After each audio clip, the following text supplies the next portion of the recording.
Boa noite, bem-vindo ao Três Pontos. Às quartas-feiras, o comentador residente do programa é o Presidente da Câmara do Porto, Rui Moreira, que hoje traz como convidado o designer responsável pela nova imagem da cidade, Eduardo Aires, que ganhou por estes dias 2 prémios internacionais de design associados à criação da marca Porto Ponto. Boa noite aos dois, obrigada pela vossa presença. Rui Moreira, antes de falarmos do Porto e das eleições em Espanha, comecemos pelas pensões em Portugal e pela sustentabilidade da segurança social, porque o recuo da Ministra das Finanças, quando ela no sábado admitia novos cortes nas atuais pensões, e quando esta tarde no Parlamento dá o dito por não dito, dizendo que o Governo não tem vontade de cortar nas reformas, significará o quê? Um problema de expressão da Ministra? Significará alguma espécie de desnorte? Ou será, por outro lado, uma estratégia do Governo ganhar tempo atirando o barro à parede e esperando para ver o que é que acontece?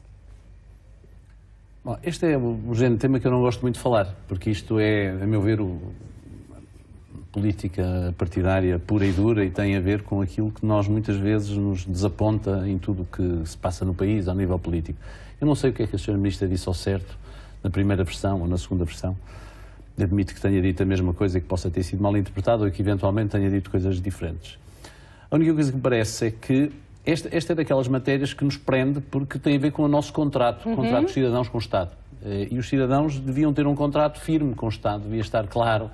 E devia ser permanente, porque esse é o princípio dos contratos. A gente compromete-se a um determinado número de coisas, o Estado compromete-se connosco e depois as coisas são supostas ser cumpridas. Aquilo que se percebe é que durante legislaturas inteiras não há consenso, não se discutem estas coisas. E depois, na altura da vertigem eleitoral, porque estamos a caminho das eleições, depois subitamente começam vozes aqui a dizer porque é que não falamos antes, se calhar agora era melhor falar, agora era melhor nós encontrarmos. Começam-se a tirar números que a gente não compreende. Eu próprio, confesso, também não tive muito tempo para pensar nos números. E isto, enfim, é se calhar um pouco o circo da política e portanto, é um tema que sinceramente... Mas há um problema de raiz, Rui Moreira, que tem a ver com o facto de o objetivo do Governo reduzir os tais 600 milhões de euros no Sistema de Segurança Social no próximo ano. Isto está previsto não só no orçamento, mas está previsto também no documento que o Governo entregou em Bruxelas. E o Executivo ainda não explicou inequivocamente como é que pretende cumprir esse objetivo da redução de 600 milhões. Temos ouvido não só a Ministra, mas também o Vice-Presidente o Vice-Primeiro-Ministro Paulo Portas dizerem que é preciso um entendimento com o Partido Socialista, que nega ou que rejeita a disponibilidade para esse entendimento. Se não há acordo entre as fações políticas, se o Governo não explica como é que vai cortar esses 600 milhões, qual é que é a solução para este problema que se mantém? Não sei. Acho que os portugueses não sabem, eu também não sei. Portanto, não me pode fazer pergunta a mim, porque eu não sei. E não, encontra algumas fórmulas alternativas de se cortar nas pensões, de garantir a sustentabilidade? O que parece é o seguinte, durante os últimos 3 anos e meio não houve possibilidade de consensualizar questões entre os principais partidos. Não houve essa consensualização. E, portanto, não vai ser agora, em cima das eleições, que se vai andar à procura de consensos, não me parece possível. Como é que vão fazer os cortes? Não sei. A Sra. Ministra o dirá, é ela que compete explicar como é que eu pretendo fazer. Se vão cortar as pensões ou se não vão cortar as pensões é uma coisa que tem que ficar claro. A Sra. Ministra agora diz que não vai cortar as pensões, que não é preciso. Foi as últimas declarações que a Sra. Ministra fez. Eu, em nome dos pensionistas, fico todo contente. É a única coisa que lhe posso dizer, é a análise que eu vou fazer. Rui Moreira, não vou para além disso. E a sua formação na área económica, vê alguma execuibilidade nas propostas que alguns partidos da oposição têm apresentado, nomeadamente o PS propondo a cobrança de um imposto sobre as heranças mais altas ou sobre o IRC social aplicado ao lucro das empresas, o PCP propondo a contribuição adicional das empresas com ganhos superiores a $500 mil. Na prática, isto parece-lhe execuível? Execuível é, quer dizer, o Estado, enquanto não conseguir, de facto, cortar um pouco de algumas das suas gorduras e resolver problemas de sustentação, pode sempre ir aumentando a carga fiscal sobre os contribuintes. Enquanto houver receita nos contribuintes para pagar isso. Relativamente às empresas, o que temos que ter algum cuidado é que nós vivemos num mundo global. Eu testo o nome que toda a gente diz.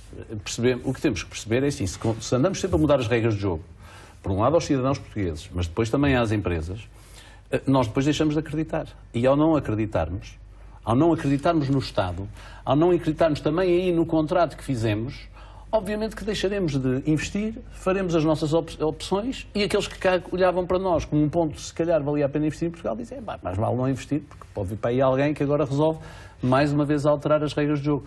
nós, na nossa vida, quando assumimos compromissos, e todos nós os assumimos em casa, assumimos nas empresas, assumimos com os amigos, sabemos que esses compromissos têm que ter alguma durabilidade.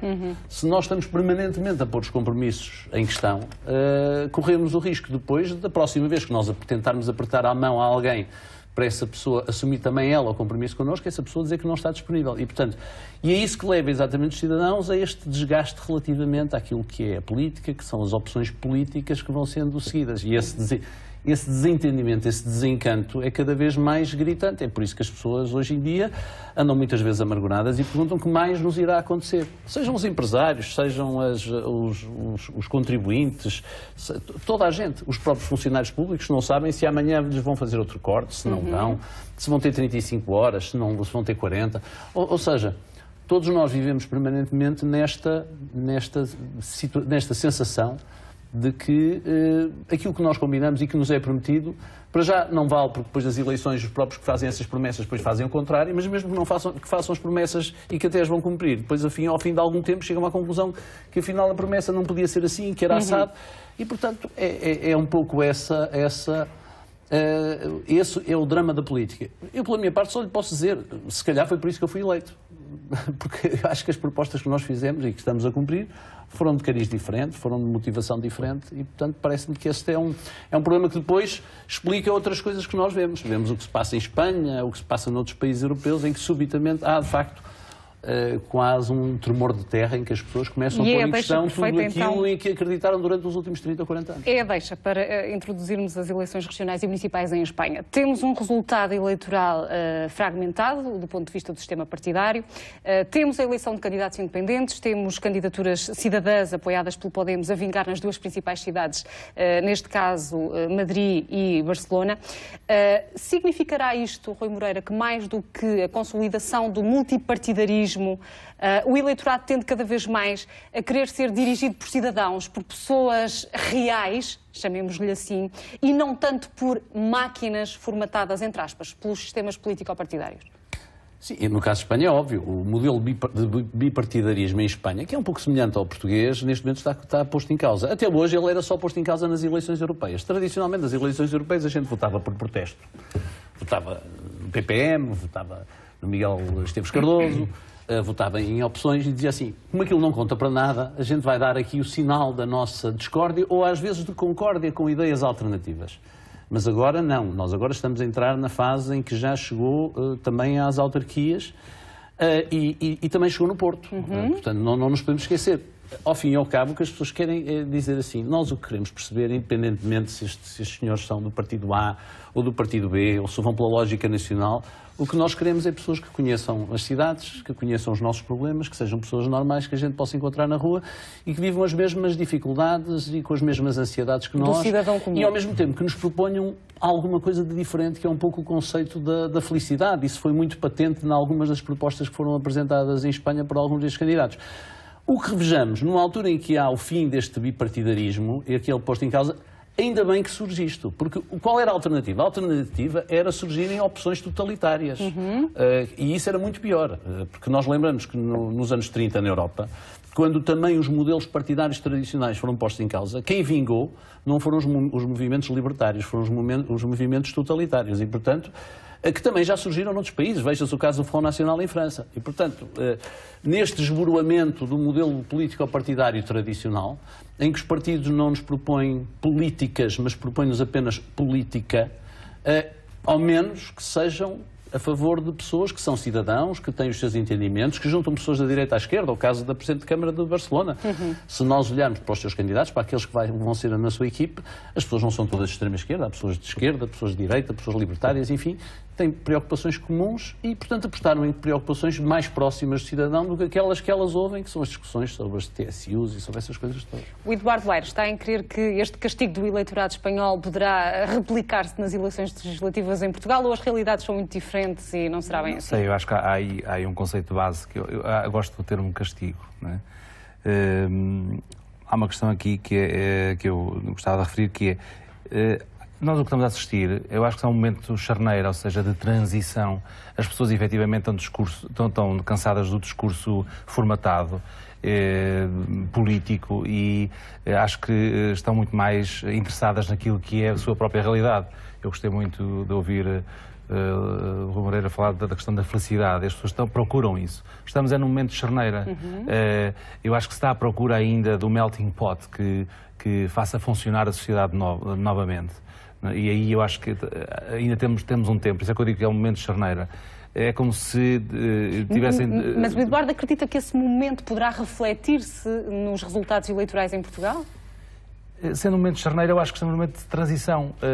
Também é difícil de prever. Eu podia usar uma metáfora como se estivéssemos a introduzir um antibiótico num corpo e ver qual é a reação que esse antibiótico vai produzir nesse mesmo corpo. Não se tratando aqui de uma doença, obviamente. Não é? O Rui Moreira, quando ouviu ontem o Ministro da Economia, Pires de Lima, reunido em Madrid com empresários espanhóis, dizer que em Portugal o resultado eleitoral será sempre mais previsível do que em Espanha, porque não temos em Portugal formações políticas radicais e porque Portugal é, dizia o Ministro, um país politicamente previsível e até um bocadinho enfadonho, o que constitui uma vantagem. Que leitura é que faz desta descrição de um país para empresários que potencialmente possam estar interessados em investir em Portugal? Eu não vi as declarações do Dr. Pires Lima, não sei o que disse, mas se disse isso, é assim sempre até um ponto. Ou seja, eu tenho dito muitas vezes, e escrevi-o há uns anos atrás, é lógico que os principais partidos que dominaram o país nos últimos 40 anos, desde 1975, que nós temos uma composição partidária que cria ali algumas alternativas, vai fazendo alguma alternância, mas que se mantém firmes no poder. Que criaram um modelo político extraordinariamente centralizado, extraordinariamente dominado pelas suas máquinas, com círculos eleitorais completamente anacrónicos. Os distritos já só existem para os círculos eleitorais, não servem para mais nada. Já não há governadores distritais e, portanto, já não servem para mais nada. Só servem para manter estes partidos na sua atual posição. E, de facto, é muito difícil a qualquer força política nova apresentar-se ao eleitorado e conseguir resultados significativos exatamente por esta disfunção que é a nossa lei eleitoral, em que os independentes estão impedidos, no caso das legislativas, mas mesmo no caso dos municípios é muito difícil organizarem-se, enfim. Portanto, os partidos eles no fundo estão barricados num modelo que acreditam que vai ser perpetuável, e é isso que o Dr. Pires Lima está a dizer. Eu acho que nestas próximas eleições, provavelmente, ele tem razão. O que vai acontecer, vai haver se calhar alternância ou não, mas vai ficar tudo mais ou menos na mesma. Mas isso não quer dizer que esta situação dure para sempre, porque se nós entrarmos numa situação, por exemplo, de ingovernabilidade, que pode acontecer, neste modelo, em setembro, em finais de setembro, nós podemos ter um cenário de ingovernabilidade. E nessa altura, não sei se não começará a haver também aí os tais partidos a que o Dr. Pires de Lima chama radicais, e que podem não ser radicais, mas que podem começar a aparecer com soluções alternativas. E não é verdade que não haja partidos até algum ponto radicais. Quer dizer, o próprio Partido Comunista, não sendo um partido radical, é um partido muito institucionalista, mas é um partido que sempre apresentou um pouco como uma alternativa social. Mas nós temos que ver o que foi o Bloco de Esquerda quando surgiu. É evidente, dir-me-á, pois, mas não cresceu. Mas isso não cresceu, se calhar, porque se colocou numa determinada posição apenas meramente ideológica. Mas aquilo que nós estamos a ver, e vemos exatamente nestas eleições em Espanha, é que há forças que começam a organizar-se para além da ideologia, em nome de preocupações de cidadania, da felicidade, daquilo que é sustentabilidade, do que é ecologia, do que é a nossa forma de viver o mundo, do que é viver as cidades. E um dia os partidos podem ter uma surpresa, porque o que eles estão a fazer imagine que temos um dique, e eles aquilo que estão a pôr é cada vez mais cimento. Um dia que o dique arrebente, e pode arrebentar, então não será só a água a sair do dique, mas será a água e vai sair muito cimento junto, e aí podemos ter de facto uma situação surpreendente em Portugal. Em função da afirmação desses pequenos partidos e dos movimentos de cidadãos, e em função até do momento de mudança charneira que o Eduardo descrevia há bocadinho, acredita que PSD, PS em Portugal, PP, PSOE em Espanha, tal como os conhecemos, poderão já nunca mais vir a ser a mesma coisa? Poderão estar numa fase de mudança radical? Eu desejava que fossem outra coisa mesmo, sinceramente. Em tudo isto há uma base, ou seja, nesta minha leitura, e eu sou era um leitor assíduo dos jornais, e para explicar um pouco o afastamento e a falta de crença que eu tenho nestas matérias, e uma certa indiferença. Eu, pura e simplesmente, acho que esgotei, como designer, sou um ser interessado pelas coisas do mundo, pelo dia-a-dia, portanto, desde sempre era um leitor atento aos jornais. E justamente por essas equações, essas equações químicas que aponta, acho que não funciona, honestamente. Estou muito pouco crente. Eu prefiro acreditar em propostas muito mais ligadas àquilo que é a vida real. Acho que isso é mais importante. É óbvio que depois faltará, não sei, uma ideologia política ou algum substrato que justifique o percurso desses novos partidos. Mas voltando à sua questão, estou muito pouco crente. Muito pouco crente, quer nos partidos nacionais, quer por comparação, e acredito muito mais naquilo que é a capacidade de produção do dia-a-dia. Para subsistirem com credibilidade, Rui Moreira, o que é que estes partidos têm de fazer? Que mudanças é que têm que operacionalizar? Perceberem o que é que está a acontecer. Perceberem aquilo que os cidadãos querem. Perceberem que os cidadãos já não acreditam na soberania dos Estados tradicionais na Europa. Perceberem o que é a União Europeia. Perceberem onde é que as coisas se conjugam. Perceber que para um cidadão, provavelmente para um cidadão comum português... Mas porquê que não têm percebido isso? Porque não lhes convém, porque foram formatados assim e porque quem chegou à pirâmide desses partidos foram pessoas que foram formatadas exatamente dentro de uma estrutura em que o poder por si é muito importante. Só que os partidos acabam durante 30 e tal anos, 40 anos, a democracia cristã mandou em Itália. Isso acabou. A democracia cristã em Itália não acaba, os partidos acabam. Muito bem, temos 8 minutos para falarmos da internacionalização da marca Porto Ponto, uma marca criada pelo Eduardo Aires e pelo estúdio que dirige e que está na origem de 2 prémios conquistados de design internacional, conquistados estes dias, um em Londres, outro em Istambul. Os prémios estão aqui em cima da nossa mesa de debate. Eduardo, que importância tem para a internacionalização da cidade do Porto e para a criação de uma marca esta distinção, estes 2 prémios? A maior possível, porque não há maior reconhecimento, penso eu, de uma marca do que o reconhecimento entre os pares. É óbvio que se estivéssemos hoje a falar aqui de medicina, se eu tivesse apresentado um concurso qualquer de medicina, isto interessaria a muito mais gente, mas obviamente trata-se de um assunto muito importante e o reconhecimento entre pares é aquele que se aproxima mais daquilo que é o reconhecimenento científico, ou seja, os pares já reconhecem mérito à solução. Se existia, ou seja, se existem, podia existir dúvidas relativamente ao reconhecimento interno, ou seja, mais paroquial, digamos assim, essa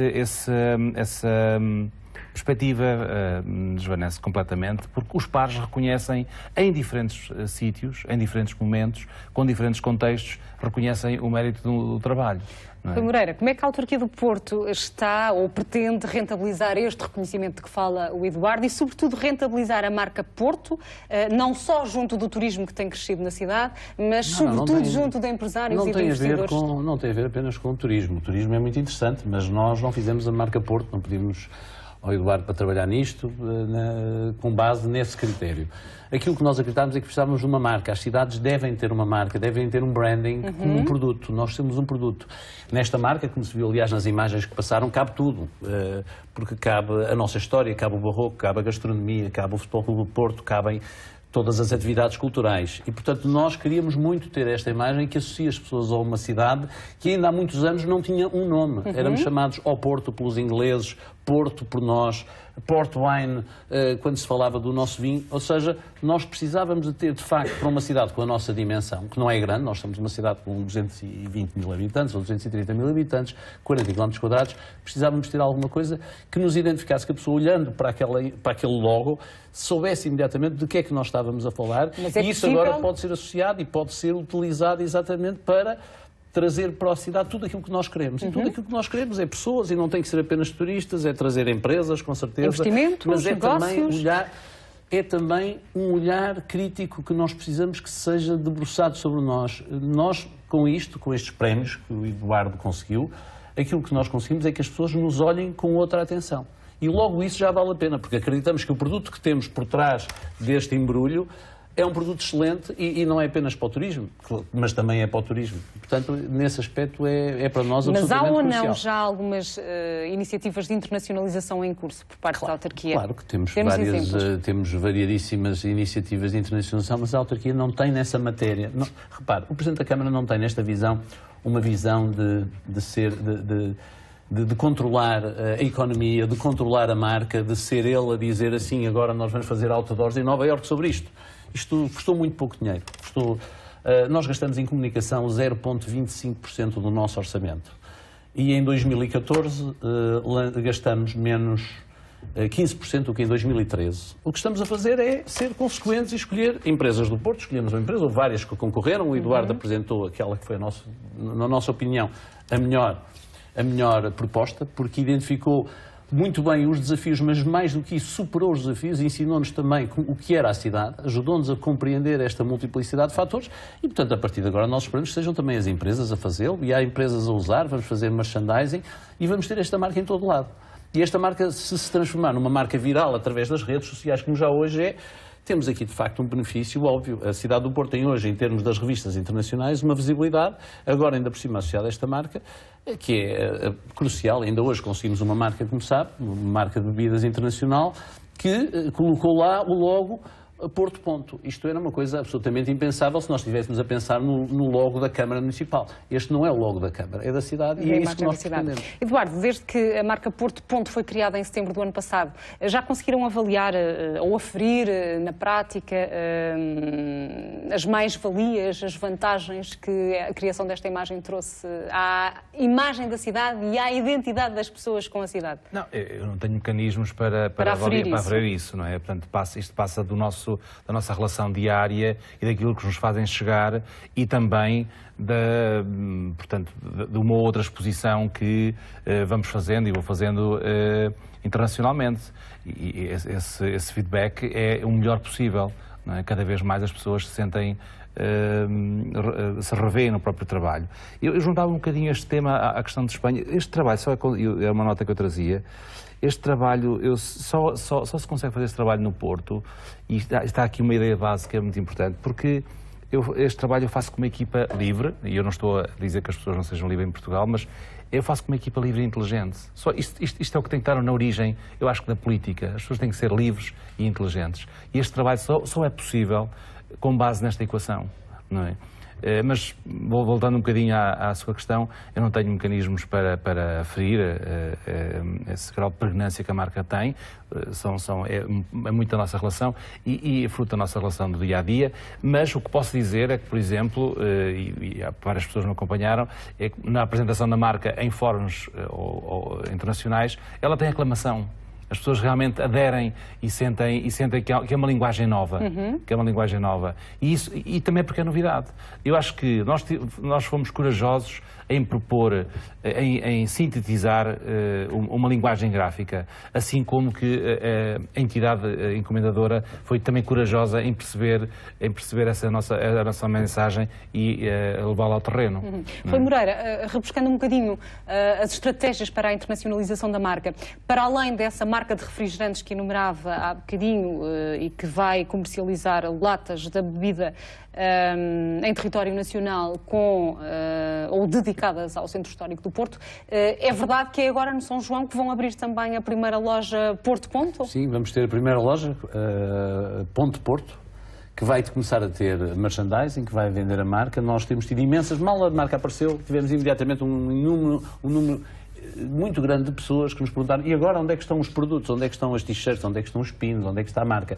Tivemos empresas a pedir-nos: podemos usar o logo Porto Ponto juntamente com o logo da nossa empresa para que ela fique claramente vinculada à cidade. E, portanto, isso, a partir de agora, é deixarmos que as coisas cresçam, sem dirigismos. Nós não vamos dirigir, esperamos é que as pessoas adiram e que isso tenha um impacto positivo. E, de facto, é uma linguagem inovadora. A única crítica que eu não gostei ao trabalho do Eduardo, não foi ao meu, o trabalho foi do Eduardo, nós adoptamos o trabalho do Eduardo, foi algumas pessoas que, como de costume, cá em Portugal, disseram que isto não era inovador. E, de facto, se há o reconhecimento que foi conseguido, houve umas que discutiram se devia ser verde e branco ou azul e branco, e até acharam que era por esse de Futebol Clube do Porto, que não foi nunca. Disse ao Eduardo, que tinha que ser azul. E eu posso também dizer que não sou do Futebol Clube do Porto, sou da Académica de Coimbra. Exatamente. Ex-atleta. Exatamente. Agora, o que era importante é que isto de facto é inovador. E o Porto produzir alguma coisa inovadora mostra que as nossas indústrias criativas, de que o Eduardo é um representante, existem. E isso é muito importante para a nossa competitividade. E o mérito desse trabalho está patente nestes 2 prémios agora conquistados. Eduardo e Rui Moreira, muito obrigada por terem vindo ao 3 Pontos. Continuação de boa semana. Assim, obrigada pela preferência. Reencontramos-nos na sexta-feira, aqui à mesma hora. Até lá.